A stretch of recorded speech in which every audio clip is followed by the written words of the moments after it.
Welcome to the Perfectly Sane Show, episode 717. I am Chris. Tony's not here. He's feeling a little under the weather, but Earl is. Okay, let's be honest here. He's not feeling under the weather. Chris hit him with 145% tariff to be on this show this week, and he would not back down before the start of the show. So Tony was just like, he's not going to do business with him. That's why he's not here. So I thought it's an ongoing negotiation. I just thought he looked at his 401k and got ill. Could have happened. That could be why he doesn't feel well. I have not looked at mine, so I have not looked at mine either. Like I tell people, I have no rope, but I'm going to get to retire. So I've lost. Well, I'd lost 7,000 since January, but it's not even a 401k. It's just like an investment that I have besides it. So I don't know what my 401k looks like, but I have big investment otherwise. And it had bounced back by yesterday afternoon because they had that like rally, after he fucking backed down. and then It bounced back to like a little bit, I got like half of it back. Yeah. But I know this because I was in there trying to buy on the dip. I was trying to buy some more mutual funds. And I learned a lesson from doing so. Mutual funds are only executed once a day, and they're at the close of the day. So my order I put in for in the afternoon for they're $76. Yeah, so and then you lost money on it today. I got literally one share left or less than I would have.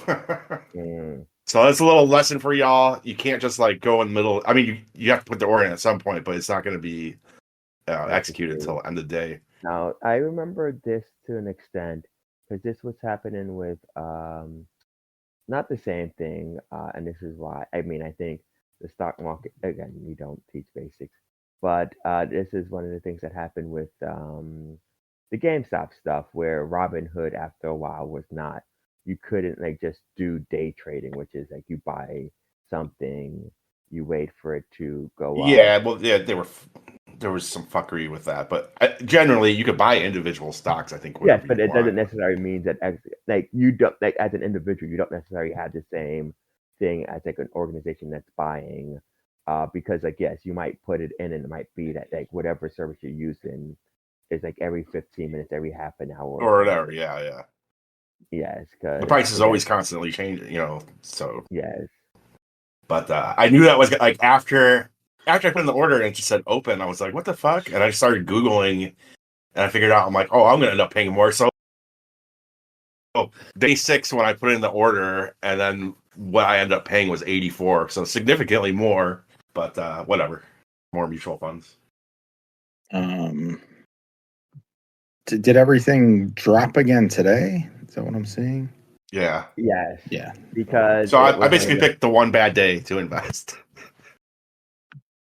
I think most of this week, I actually somehow got in on, if you got in yesterday morning. Yeah, which is what I was trying to do. I thought I was being smart. I just did not know. I did not know you cannot do that with mutual funds. So it was the strategy would have been get in yesterday before he made the announcement. Yeah, and then sell today or sell after it rose. Honestly, or whatever, it's you're getting a discount on whatever you're buying. I was doing long-term investment, but or hold it. Yes, ideally, if you were just doing it for a quick buck, you would have gotten in on, I think Tuesday, the end of Tuesday. Then Wednesday was when it peaked, and then you would have closed out Wednesday afternoon so that you could maximize it. Got it. I don't know anything about stocks, so literally I don't either. I'm looking at on CNN's market sheet, and it just says extreme fear is driving the U.S. market. Yeah, sounds right. Cool. Extreme fear is handled by incompetence. So yes. Yeah. So last week we knew about the tariffs. the Switch had been announced. We knew about the tariffs. After we recorded, Nintendo paused pre-orders. So they did not happen this week. And we don't know what's going on with them because Nintendo still has not come out, and I mean that's likely due to the fact that we don't know what the fuck is going on. Yeah. And I think that again, that is the thing. That is the big thing. Is one way or the other. I mean, one way is extremely stupid, but one way or the other, if they had just been like, this is going to be a thing, and this is what it is, it's easier to plan around it, not to start stop. Because you even now you don't want to say something, and then even though it's not even a 90-day pause, which I hate, because there is still an increase. I think 10% across the board for Yeah. everybody else. So that is still something that they need to take into account. I think anybody needs to take into account. Which I think companies were taking that into account because that was something that was kind of expected, was that he wanted to put these tariffs on everybody. Yes, but it was the amount. It was Yeah. the amount and the different. Because again, I guess this is because it's a bigger story, but I think this is the story that we are talking about.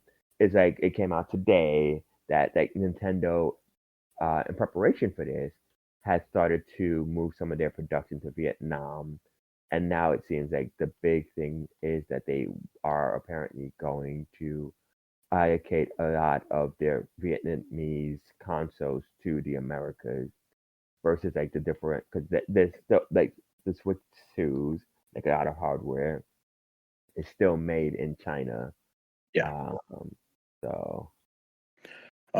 But yeah, like I don't know exactly how any of that stuff works either. Like, Yeah. I know that they can't just ship it. Like, they can't ship a Switch 2 from China or Vietnam to, like, I don't know where those penguins are, let's say. Yeah. And then have the penguins ship them to us, and then it's tempered. Like, that's not how it works. It would still be a 47% or 104% tariff.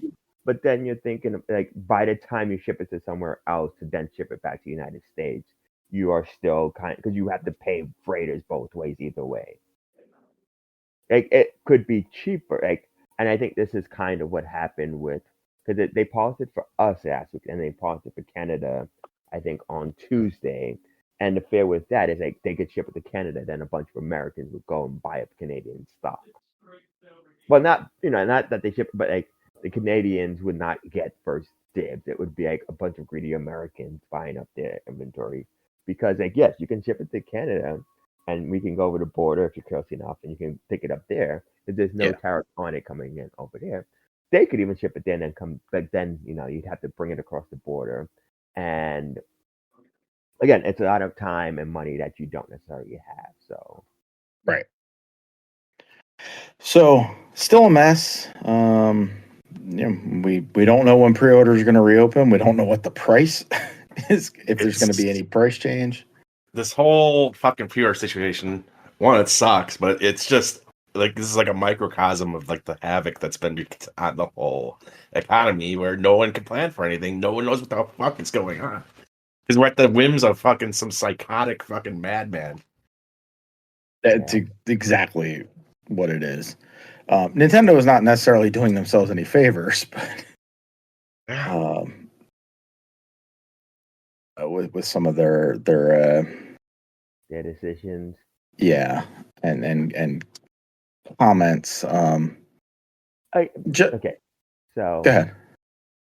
And I mean, no, I'm assuming you're going to get into this. Yeah.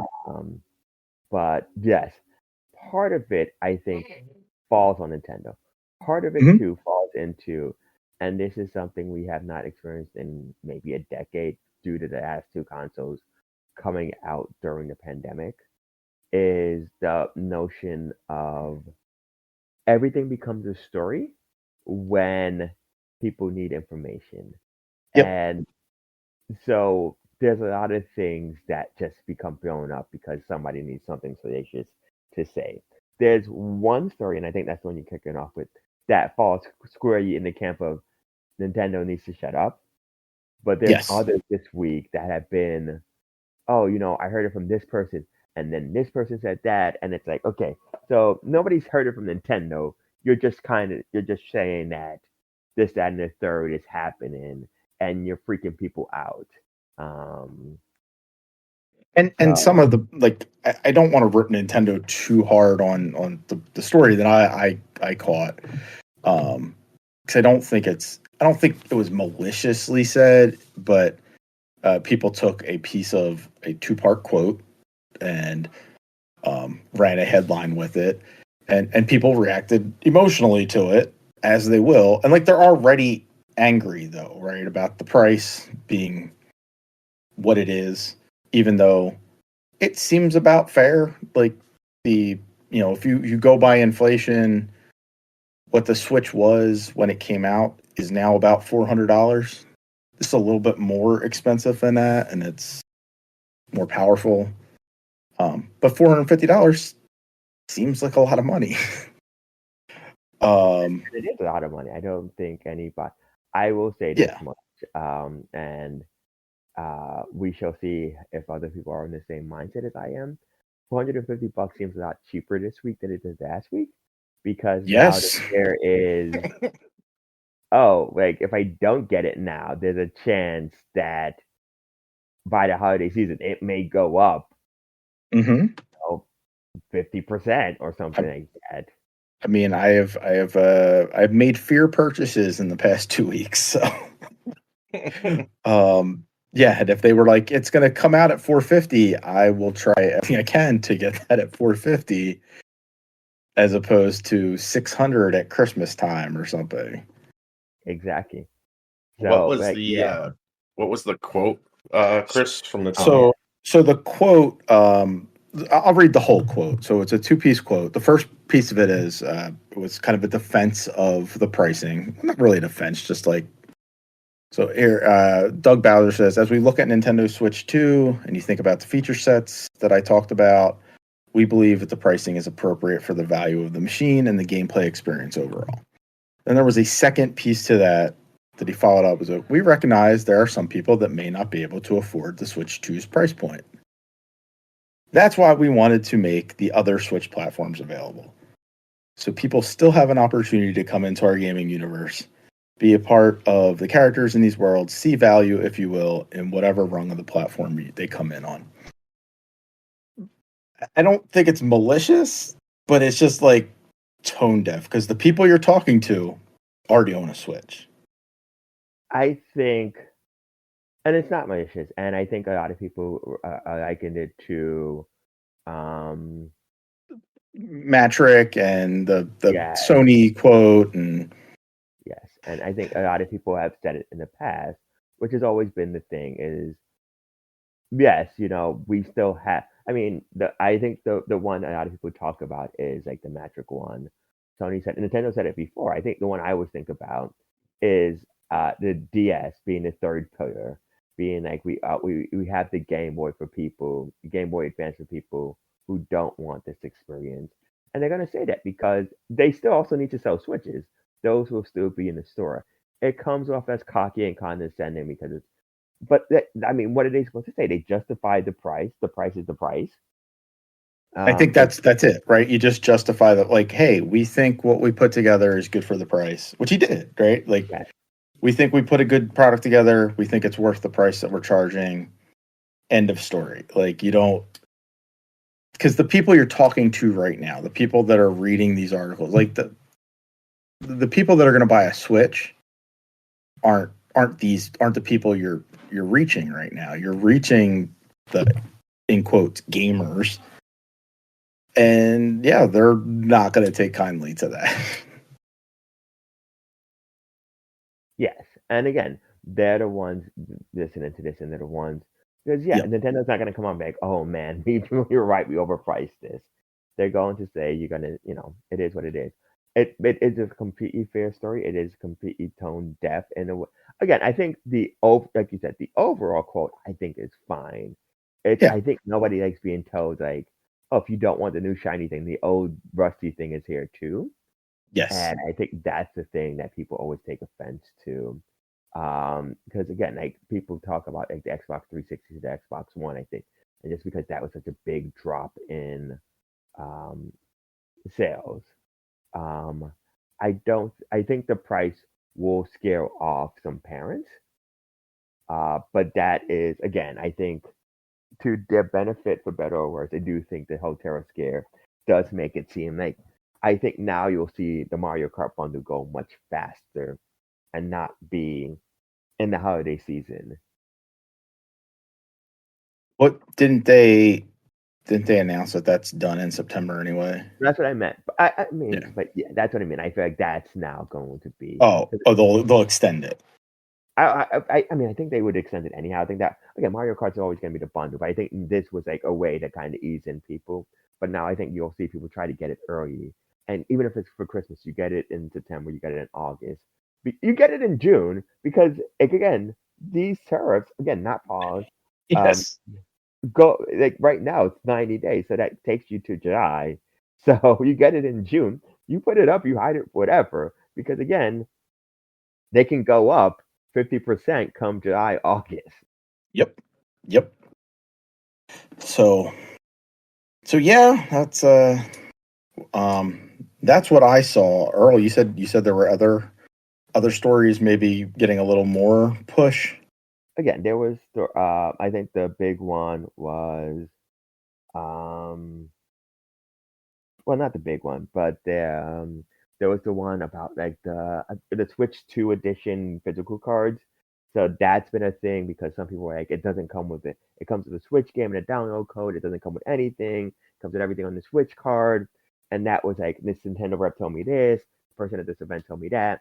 So eventually Nintendo was like, okay, it's everything on one disc. It's the Switch version with the the DLC or whatever they want to call it on the cartridge.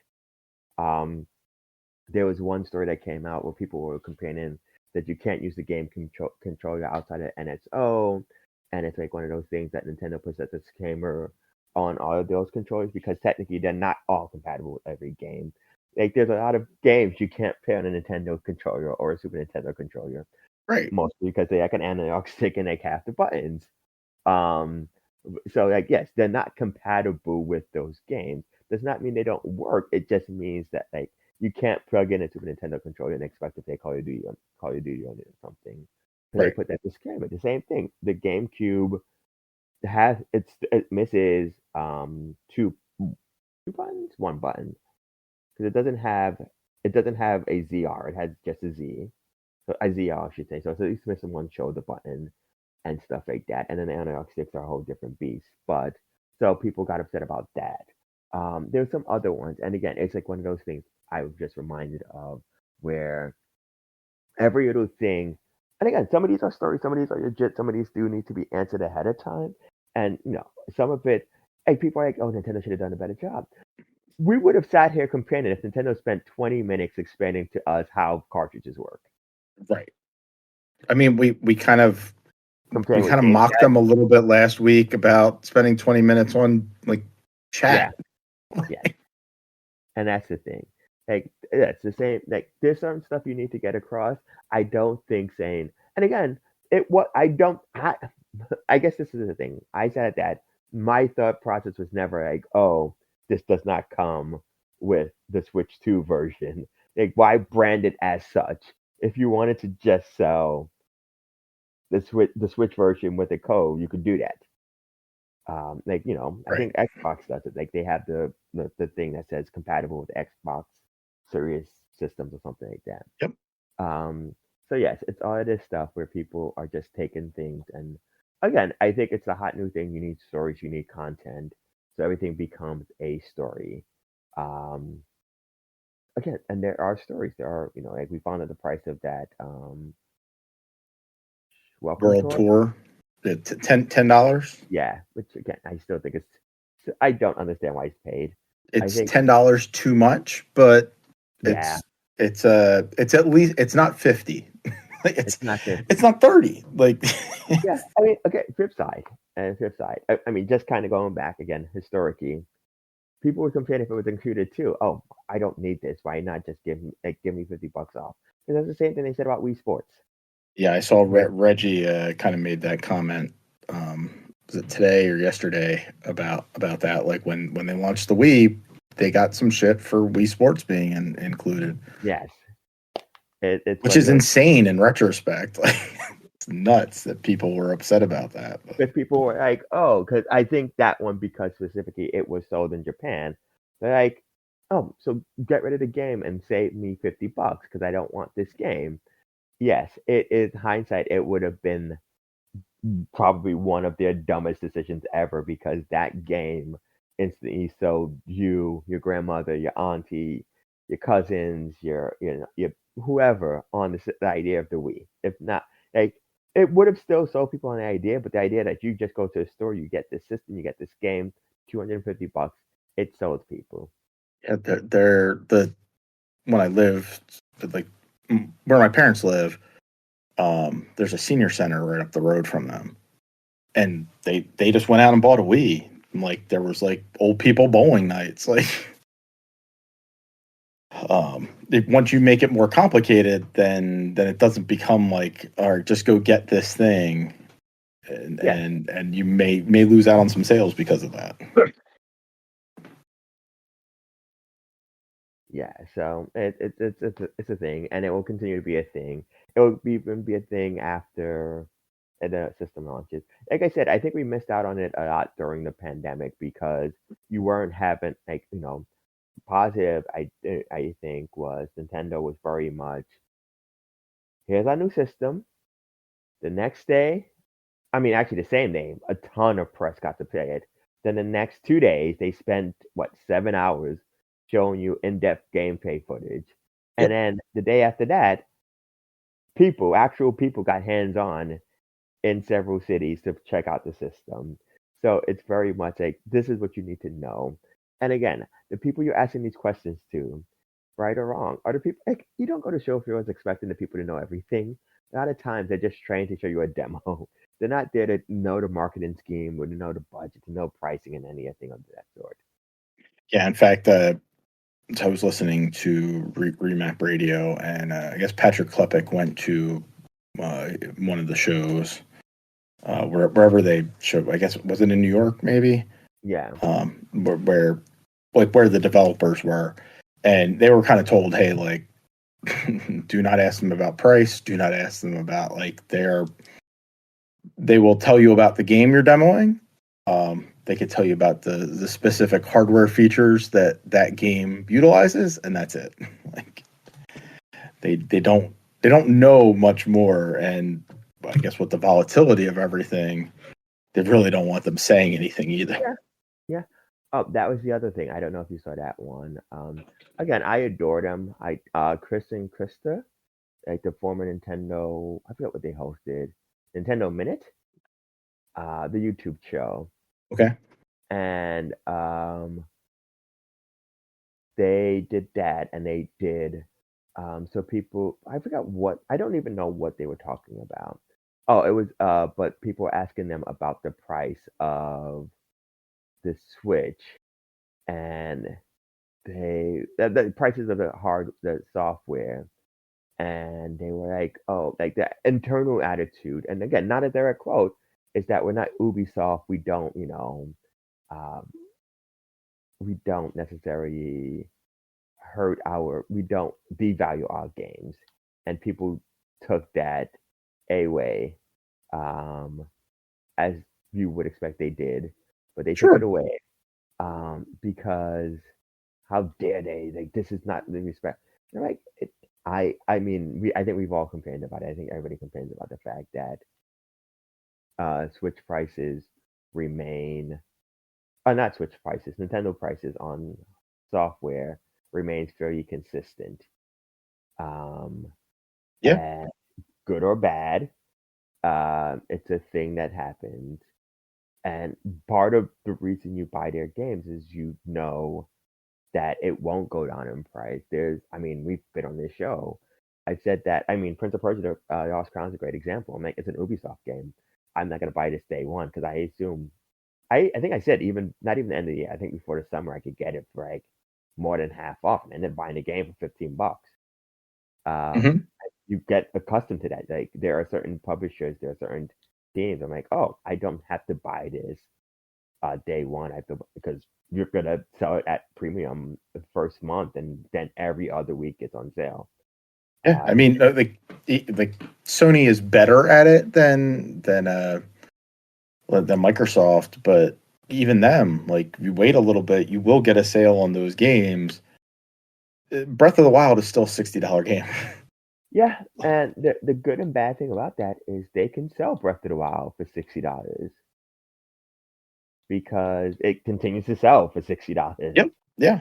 Mario Kart 8 Deluxe, still $60 game. Like, that game came out 2018 or so, and it was a port of like a Wii U game, and they're still selling it for $60. It's probably the best selling game, if not the best selling, like top 3 on the system.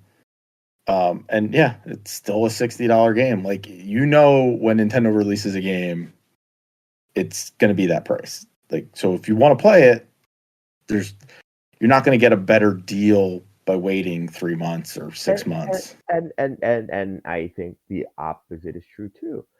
There are Nintendo games I already bought because they were on a sale, and I'm like, oh, I don't have capacity to pay this right now, but I never know when it's next going to be discounted. So I'm gonna buy this and put it. Like, I think both Fire Emblem games are probably in that camp where I'm like, I don't know when I'm gonna pay you. But right, when you get that one sale that Nintendo runs, yeah, it's like I'm gonna buy it because it might not go on sale again for a few years. Yeah, so they kind of handle stuff kind of like Disney in a way. Yeah, and again, it's that also. I mean, I think Disney's gotten better with it to a degree because of Disney Plus. But yeah, I remember being a kid and the Disney Vault. Like, this movie would be out on VHS for like a year, and they would advertise the hell out of the fact that thing was gonna go on into the vault, and you need to pick it up now, or like this might be your last chance for your lifetime. Again, granted, that was like VHS, and then like DVD came out, and then Blu-ray and everything. But at the time, we didn't know that. Right. Like, yeah, we're putting this in the vault. Who knows when it's coming back out? Yeah. So, tariffs, Nintendo. It's all been a mess this week. Yes. The other thing, and this is only tangentially related to us, and I don't know how long. I mean, it is related to us, but because like Nintendo is the big story this week, and again, they will be the big story for a while. But there was also several like computer and laptop brands which were like, we're gonna pause selling in the United States for a bit until. Yep. I mean, I assume like some of this was probably taken care of already, but it was straight up not even like a jacking up the price. It's just like, we're not gonna sell in the U.S. for a bit, and again, Razer. I know of Razer at the very least. They Razer suspended all laptop sales. and then there was like 2 others. I think, yeah, because I think they had stopped taking orders, and then there was others that were just straight up saying we're not going to sell in the States until this gets sorted. So, yeah, it Yep. is. It is a Especially for companies like like iBuyPower or that like assemble here. Like, they'll build you the system here, but they have to buy they buy all the individual parts. They ship them into their warehouses here, so they're paying. If it's coming from China, what is the tariff on China today? 125%. 45, I think. Oh, that's so. Yeah, like, just keeps going up. And before that, like before they suspended or paused the extreme tariffs that he had, I think Vietnam was 47%. Like, a lot of stuff comes from there. If you're having this stuff shipped in and into your warehouse to assemble parts, like, your pricing can't be, hey, we're going to sell you a $3,000 system today. You'll get it in 3 weeks, as they source those parts or whatever, And because all those parts could increase. And yeah, and that's going to be even worse because then you're getting tariffed on each part individually. Yep. And that is just going to add, because like, it's one thing to have like 10% across the board. It's another thing to have everything go up by 10%. And then the finished product too, because they still have to make money off of it. Yeah, it's a crapshoot. Not a crapshoot. It's a shit show, I guess is a better term. Yeah, it's a shit show. Yes, it's a and show of shit. And just as one of those things where, we're talking about it in the capacity of video games and stuff like that, which is great. But the fact of the matter is, we're still less than 3 months into this reign of terror, and I'm not entirely sure how this country continues this for another almost 4 years, really. Because again, we're only not even 3 months in. I feel like this is unsustainable. I mean, I think we all are in agreement with that, but just the fact that you have, again, like people can't make investments. People are being jailed and thrown out of the country even as citizens. Like we have this guy talking about he's going to try to find the cause of autism and get that Jesus cured Christ. by September. And all of this, and again, it's not even a year in. I don't understand how any of this lasts. So It's going. I have no words of comfort for you, Earl. No, I don't think there are words of comfort. I just wanted to contextualize that because, as some people pointed out, one of the big positives with Nintendo thing this week is it drew a direct line between a policy and something that people could not ignore. And it's sad that it's video games, but like a lot of people are like, oh, don't make video games political and any of this nonsense. There's a direct line between the policies of the person you're supporting or the person you're trying to ignore and the things you're trying to do to escape that. Like there is a clear, distinct line between tariffs go up, price must go up. And I think because it was such a big landmark device, I mean, it's the best selling system right now. I think second best selling system of all time. People are talking about it, and to see, oh, like this is going to go up. Like people were predicting $650 or something like that, because I think Vietnam was like a 47%, and Cambodia was like 23 or something like that. And to just like, and people are like they could eat the cost. You can't. That's a lot of money to eat. I'm not saying they don't have it. I'm not saying they shouldn't. But like you can't even say it because is it going to be something you have to eat for 4 years? forever. It's going to be Right, yeah. like you don't know how long. So, one place this is really gonna hurt people, in terms of gaming, is the board game space. Yes. Because these, especially these smaller independent companies, they get their pieces manufactured in China or Vietnam. Now, since Vietnam has industrialized and built up some of the capacity for that, and this one guy who does procurement, he was saying that, like, even at 100, and at that time it was 104% tariff on China. He said even at 104%, it's still cheaper to manufacture in China than in the U.S. It would have to get to almost 400% before it becomes reasonable to do in the U.S. And you still wouldn't be able to do everything because there's factories that just do not have the capability to do certain pieces. But also, he then kind of explained, like, hey, like, we build in X amount for stuff like this, and we can take a little bit of a hit, but you can't take a sustained hit. So, like, yeah, Nintendo could be like, all right, we've built into the price X amount of dollars that we have to pay for taxes or tariffs or whatever. And you might have a reserve for a few months, a year, but you don't have it indefinitely. And with the insanity of these tariffs and his wishy-washy behavior, you don't know, like, where he's going to fall. Yes, and again, it's like it compounds the problem, because like let's say this is coming, and you decide, like, I'm going to, again, we're going to try to weather the storm. You build a facility to hold a bunch of stuff for, a couple of months. Then he changes his mind. You're still on the hook for all of that stuff. And Hmm. again, we saw, a bunch of stores, a lot of places like, oh, we got in stuff. We've been like cars. I think is a big one where a lot of people are like, yeah, we've been stocking up on cars and stuff like that, which is great. Except now you have to keep cars somewhere. They're not very small objects, and then okay, so now you don't need as many cars on your lot, and people are maybe not in a hurry right now. Again, they might be in a few weeks and months, but like right now, so you're kind of stuck with this inventory that you have to house and pay for. So again, part of that cost is going to go to the consumer, and this that yes, you need some type of uniformity.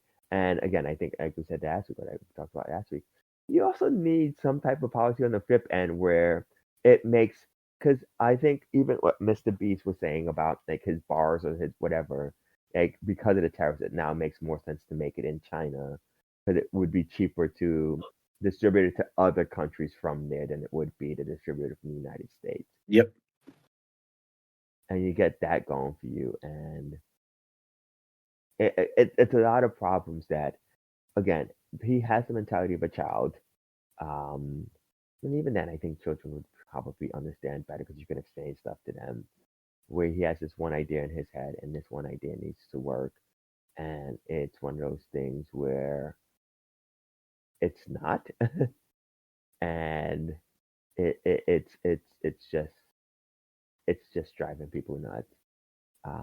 Yeah, It's was just the whiplash from the past week too. Is like so like on Sunday, there's the morning talk shows, the political kind of where they get the talking heads on, and they talk to senators and congresspeople and people from the administration, and all these people from the administration are on these talk shows going, oh, he's not going to back down.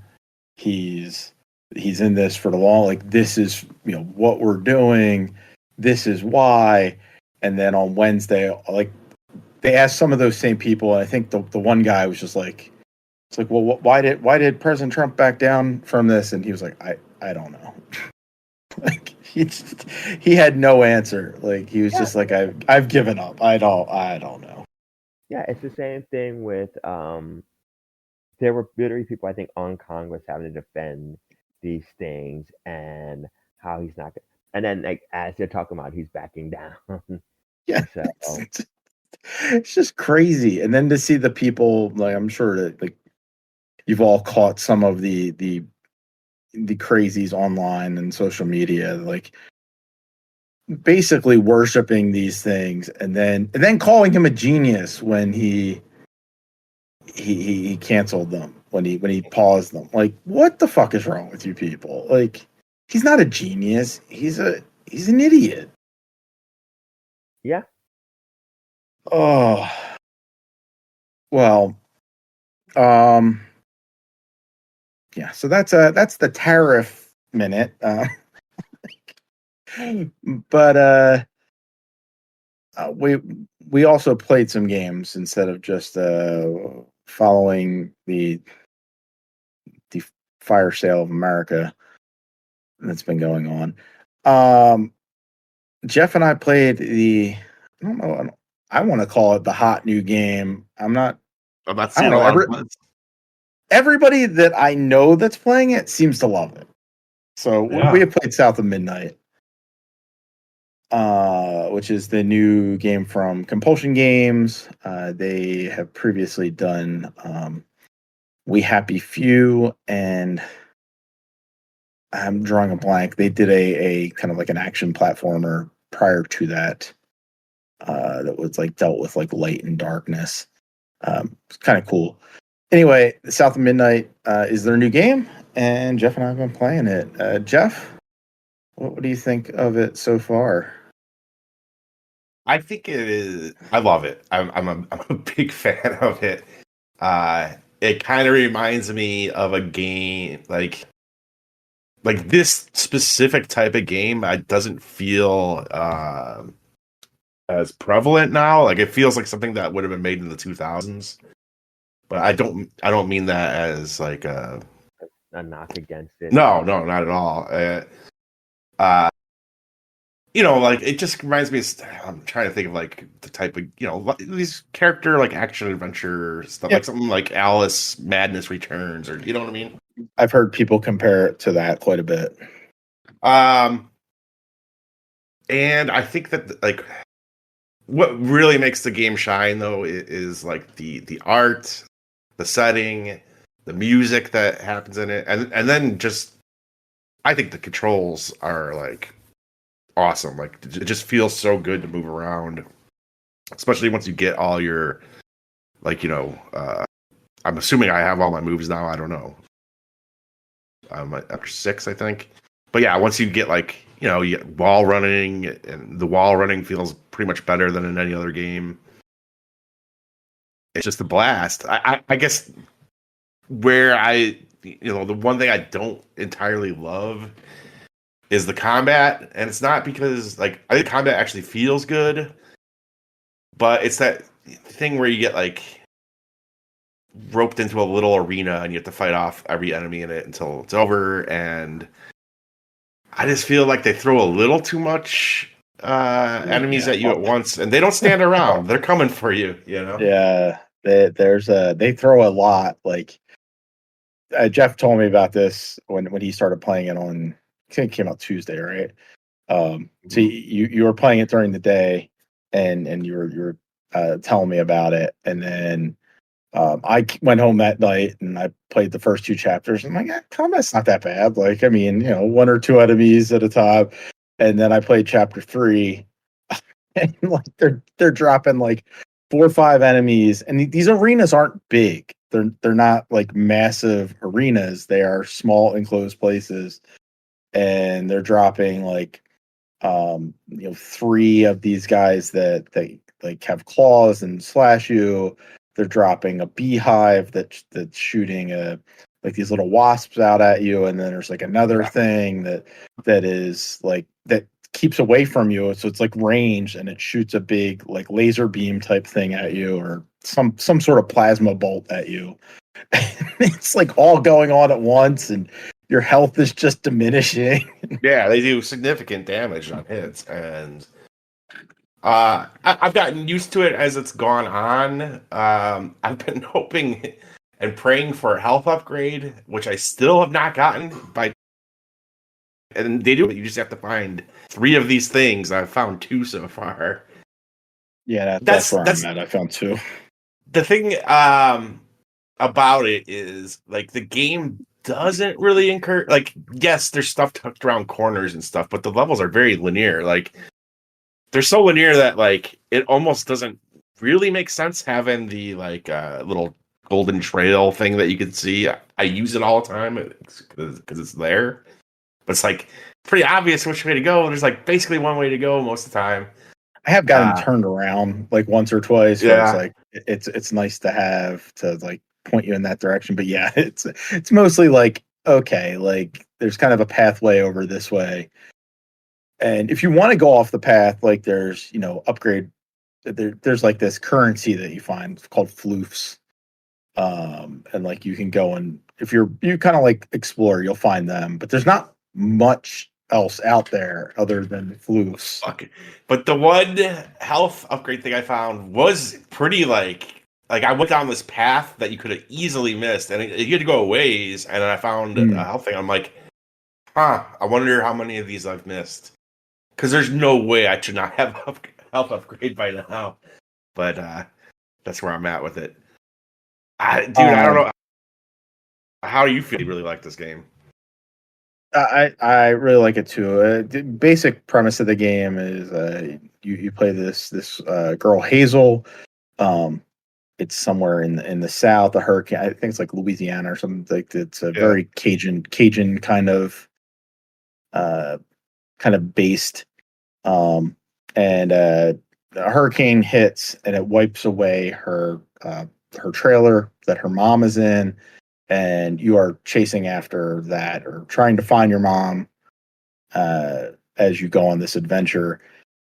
But she has like some magic powers or something, where she has something called a weaver, and she can kind of cross between worlds, and it's pretty neat. Like I think the story's cool. At the end of, I think it's the end of chapter 3. It might be the end of chapter 4.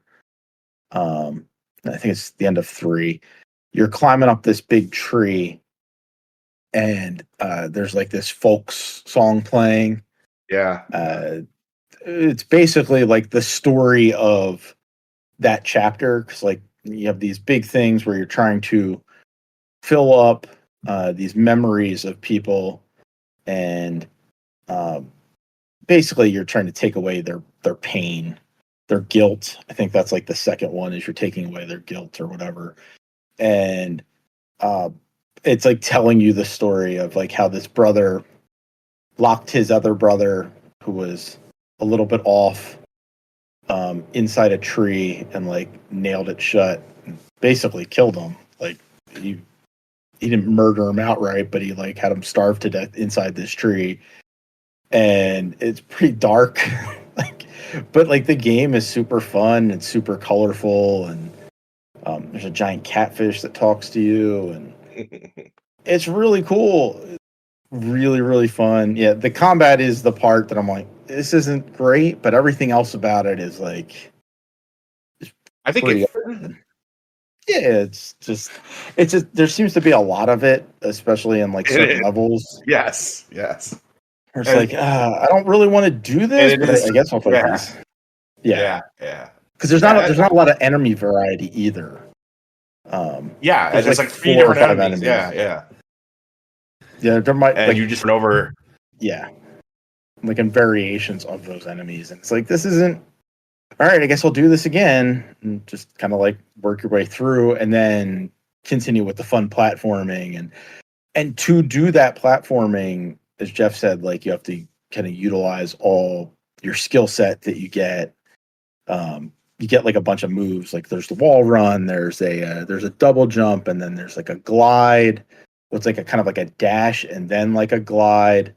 Where she's kind of like doing Breath of the Wild kind of thing over their head. Yeah, like that, and like that stuff's really cool, because like you really have to put those combinations in. I think it's the end of chapter 3 too. After you unlock whatever, you're getting chased by something. I never looked back to see what it was, but you knew you had to run away. Yeah. And it's an awesome level. Like it's just really well put together. Like it's some of the best platforming that we've had in a game recently. Like where you're wall running, and then you're kind of working with dashing across, hitting, you have this like grapple hook thing, so like you're slingshotting yourself across, and just all works really well. And you're hitting all the marks just right, and it feels really, really good. I think I need you. That gives me like a double jump and a glide. That just feels so fun, and it makes the controls feel so fun in the play. And you could like utilize it in conjunction with like the kind of swing, the grapple thing. So like you swing up to the grapple, you then double jump up higher, pull the glide, the parachute out, and then just at the end of that, like then there'll be like another grapple point to like get you across. It's like really, really fun. Yeah, I don't know why it feels like people are sleeping on it a little bit. Not everyone has Xbox or whatever, but like if you're into this genre, this is so worth checking out. Agreed. It's really, really good. Let me see. I normally can see how many people played, like how many of my friends have played it, but I'm currently loading. But more than I thought would play it, but it's not like, oh man, everybody is playing this game. It's just, but the ones that are playing it, everybody I've talked to has been like, yeah, this is pretty cool. Yeah. So yeah, go give it a shot. It's on Game Pass. I think it's, as Jeff said, it's really, really good. I'm looking forward to like seeing where all this goes. I know you've fought like the crocodile thing, right? Like Mhm. I think that's where that's like right where I'm at, like about to face off against the crocodile, I think. Enjoy. It's good stuff. Yeah. Earl, I mean, I think you like platformers. I think you might Yeah, enjoy this one. like I said, I downloaded it, but I downloaded it tonight. I haven't had a chance to play, so hopefully I get some time to get into it next week. And I mean, calling a spade, it's really nice to see a major studio publisher make a back game. Very southern back folks too, I'm told. Oak. Oh yeah, this is very it's very southern. It's Yes. um yeah. It's a good time. And she's a really good character. Um Actually all the characters have kind of come across like they're kind of fun. Like Yeah. and like some of their stories, so like the one I'm doing right now, and I don't want to spoil it because Earl's going to play it, but it involves this lady at a church and her dad and a crocodile, and it gets dark, man. Like as you clear out these areas and you unravel the tangle, and you're forming a tapestry is what my understanding of it is. And as you're forming that tapestry, you're getting pieces of the story of that area, of the people that you're dealing with. And yeah, these little sub stories are super dark. But then it like turns around, and you're having fun flying through the air with your dash and your glide, and um, it's just a really good balancing between the two. Um, yeah. So I think Jeff and I will probably have finished it by next. It's not a very long game, is my understanding. So So Tuesday I had off. It came out. I was like, all right, I'm gonna sit down and play this. I'm gonna like enjoy my day off and just play this game. I think I played through like a third of the game in one sitting. Like I was just so into it, man. yeah, it's only like 14 chapters. So Yeah, I I think haven't gotten a we'll lot. probably both be done with it. I haven't got to play it a lot since, but uh, most of my playtime was on Tuesday, and I'm on chapter 6. So See, you're just ahead of me. yeah, Good stuff. So I'm glad that's Microsoft. Their stuff this year has been great. Like Avowed was really fun. South of Midnight is fantastic. Um, yeah, Claire Obscure is not theirs, but that'll be on Game Pass at the end of this month. can't wait. And then Doom in like mid-May. It's been a really good year for Microsoft so far. So, yeah. Did you guys play anything else this week? Nothing I'm ready to talk about yet. That sounds superstitious and spooky. But I told Chris, I guess I can tell you folks and Jeff too. Um, Again, one of those games that just kind of popped up on the radar because everybody's talking about how amazing it is. Um, uh, uh, Blueprint, Yes. which is this new. A friend told me about it because everybody was comparing it to. I don't know if either of you ever played the board game Betrayal at the House on the Hill. I But own it, but I sounds haven't never learned how to play it.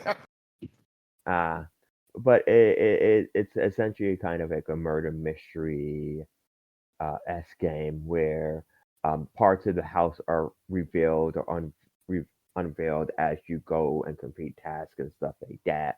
it's an app-based game and stuff like that. And that's what my friend kind of informed me with this one, where um, you get, what am I trying to say? So you go in, and again, this is why I don't want to talk about it. I just started playing it, so I'm still Mm-hmm. wrapping my head around it. But a lot of people talked about how great it was. I listened to a kind of funny game cast about it, and they were raving. So I'm like, oh, it's on Game Pass. Let me check it out. So hopefully we will spend a bit more time. I've been playing for like the last hour of recording. Probably not the best way to figure out a puzzle game is while No, talking to people. it's But like a narrative puzzle game too, isn't it? yeah, Um, yeah, no, I'm excited to hear what you have to say about it going forward. 'Cause everybody's kind of been hyping this one up. I think it's might be the highest reviewed game of the year so far. It's like right up there with Split Fiction as the best reviewed game so far this year. So, but both are at 90 on OpenCritic. yes. So yeah, looking forward to hearing what you have to say about it. Yeah, so am I. I'm hoping that it kind of sticks with me. I mean, I will be honest. I'm an old man. I will probably start using guides at some point just to kind of, kind of understand how it's going. But Mm-hmm. yeah, for now, I want to figure it out, see what the world has to offer. It's an interesting setup. I mean, I can tell you this much. I guess like a grand uncle left his house to his grand nephew, but in order for the grand nephew to actually come, he has to find the 46 room and a 45 room mansion. Oh, Um, okay. so yeah, that's the setup. It's very kooky. Cool. Um, interested to see if I should try it out. So I'm gonna Yeah, wait it's for on Game your. Pass, under 4 gigs. Yeah, it's a very that's crazy that we're like going to, like it's only 4 gigs. Like that's a it's like it's a budget spaced game, so won't take you that long to download either. Yeah, Yeah. So we'll wait for your recommendation on it, but yeah, it looks really cool. I think the visual style of it's neat. Um, Jeff, you play anything else besides you finished Atomfall, right? Yeah, which I didn't think I was going to because I was just getting sick of it. Yeah, you were kind of just like it's fine, like at the end of last week's. Yeah, it's there's things I really love about it. Like I love that it just first of all, I'm a fucking huge fan now of any game that just starts and you're playing the game. Yep. Atomfall did that. I was a huge fan of that. I actually liked that it didn't like hold your hand a bunch or like at all. Like you're always just like it's like figure this shit out. So like that survival emphasis, in some ways I kind of dug, but as the experience went on, I'm so sick of the backtracking, like just like going so like you're talking huge hikes across the map, and they keep repopulating with enemies that you killed, and it just I was getting sick of it by last week. But I was like, I just had nothing to play. And, I was like, well, South of Midnight's in a couple days. Might as well like try to wrap it up. And I did, and it didn't really like change my thoughts on it. Like it's an okay game. It's doing something different in that it does have some cool like your head sometimes. Like, how am I gonna get electricity from one part of this building to another? But Right. ultimately, it's I would. Oh, I see I'm cutting out here. The main word I would use to describe it is like tedious. It's a little tedious, but Ooh. it was a game that was there to play on Game Pass, and it's not completely without merit. It's not something I would like strongly recommend to anyone, but worth checking out. Like, Doesn't sound like it was that long either. It's like it only took yeah, you about 10, 11 short hours. amount of time. Yeah, it's not Yeah, bad. which I guess I beat it, and I still had like a day or two before South of Midnight. I'm like, what the? So I downloaded the update for Path of Exile 2.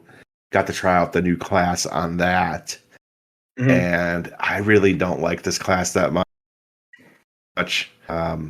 What is the new class? It's like a spear based class, so you could either throw this.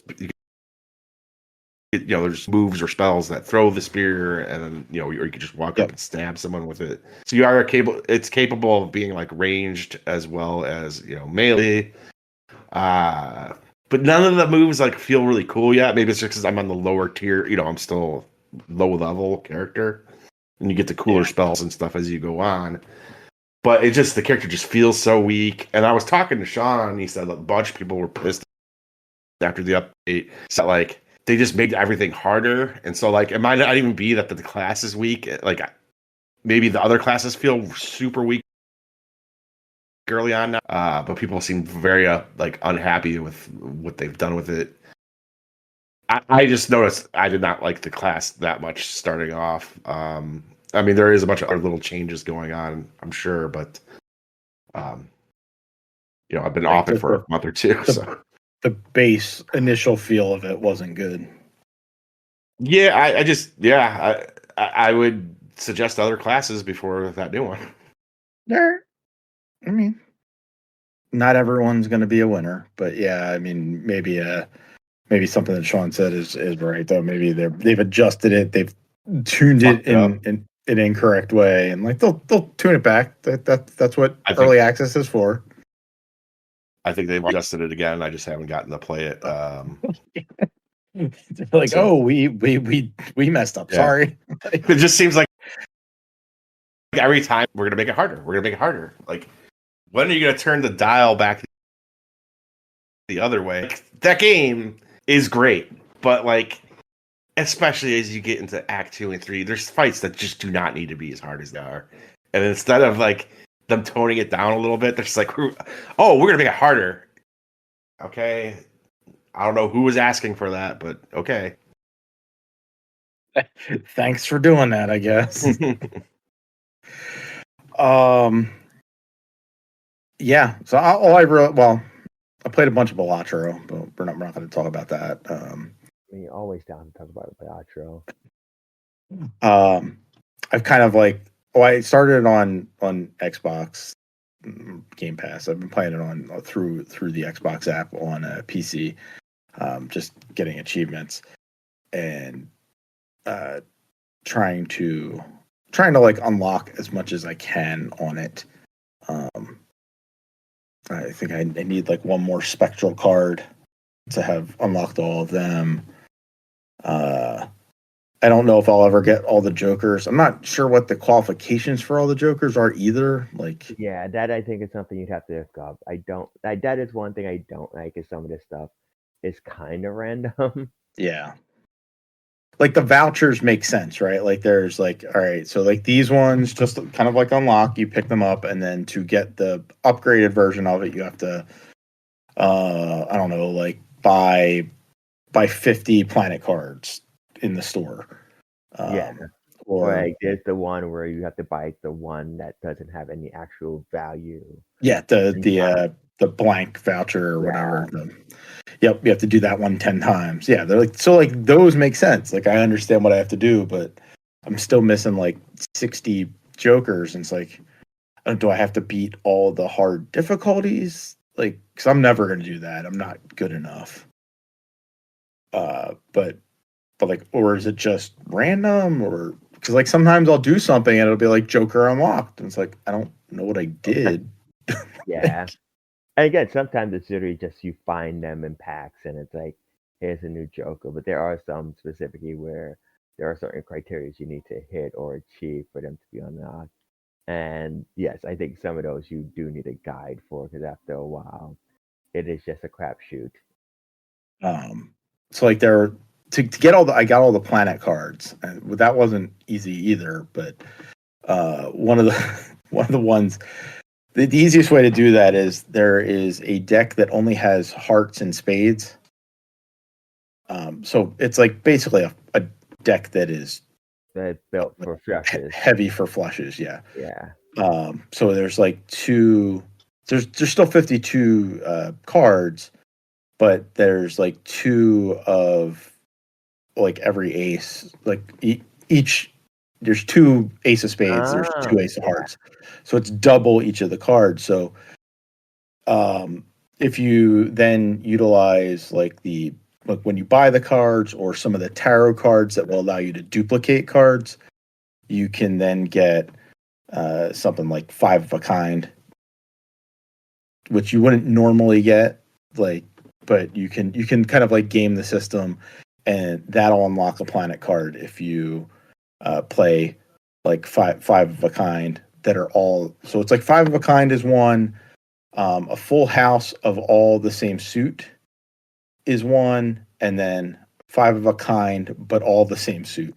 That was the hardest one to get because like you have to kind of very much manipulate the deck into and target cards and buy cards that are that. And but once you get it, you like unlock that that planet card in to just buy when you get a planet pack.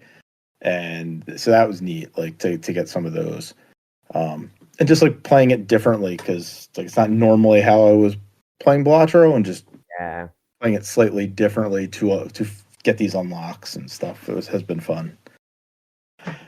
Yeah, my Series X broke, so I've kind of been out of that for since the last weekend. The new one showed up today. But I have not hooked it up. But yeah, it just stopped working.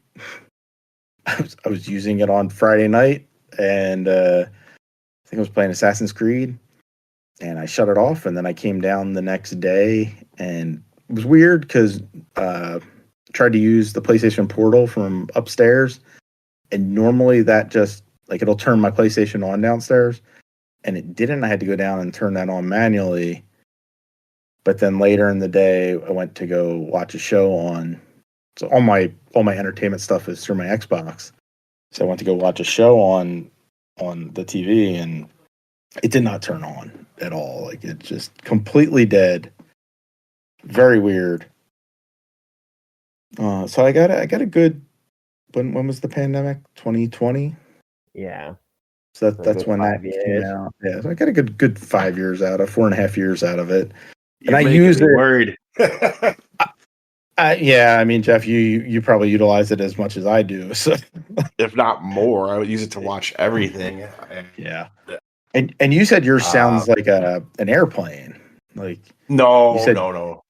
Oh, I thought that's what you said the other day. It was sometimes it can get loud. Sometimes it can get loud. My fucking sick a fucking airplane, and I actually just stopped. I haven't touched my Switch in months, not because I don't want to play it, because I'm just like, it's done. It's clearly dead, and so it's like you're afraid it's just not gonna go anymore. I forgot what game I was playing, like Super Mario Wonder, and like 5 minutes into it, it fucking got overheated and shut the system off. I was like, okay, this thing's done. Like, you basically like just need to hold on until you get a Switch 2 and can transfer everything over. Yeah, and you live long enough for that. I'm not even really worried because what you transfer like save data and stuff. I'm not too worried about that. I just figure it's done. I'm not going to even push it. I actually hope that at this point, because if you have NSO, I believe there's cloud saves, right? Like, yeah. Am I misconstruing that? I don't need to. Yeah, I think you're right. And it's like, what do I really need to transfer over? As long as my purchases through my Nintendo account are still good, right? That's what I'm hoping is that like I don't have to do one of those system transfers. No. I think it's just if you want to like transfer everything that's on it, but it's like I'm going to be playing new games. You know what I mean? Like whatever I own, I can read that, download, and want to play. But yeah, when it comes to the Xbox, I would have to go buy a new one right away because it's how I do everything. But also, I'm just hoping I can make it to whatever is next for them. I'm assuming they have another console coming at some point. Yeah, rumor is next year. Yeah, so one more year, baby. Because of where everything was last week with uncertainty of the tariffs, I have to pull the trigger because like I don't want to have to spend. I don't want Amazon like charging me $600 for a Series X in a month. So I'm just gonna buy it now. I guess I'll just charge it with my Amazon account. So now I have a new Series X on the box this weekend. Yeah. So I guess we'll be playing some more South of Midnight. We'll play some Blueprints. Are we doing Mortal Kombat next week, Earl? Oh, it's Mortal Kombat already? Yeah. I mean, I know Mortal Kombat's next. I forgot April's almost over. Well, I guess this is our. It's not almost over. We're like in the Yeah, middle 2 of weeks. April. Yeah, but we could do it next week. I mean, assuming nothing breaks, we should be good for that. And I mean, by break, I mean like any breaking news or anything.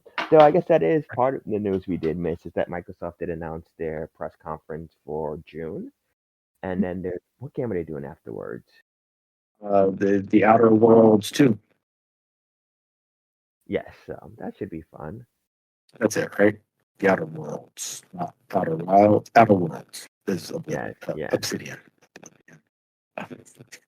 Yes, the Outer Worlds too. They're doing like a kind of like an in-depth developer direct. Kind of like the thing they did for,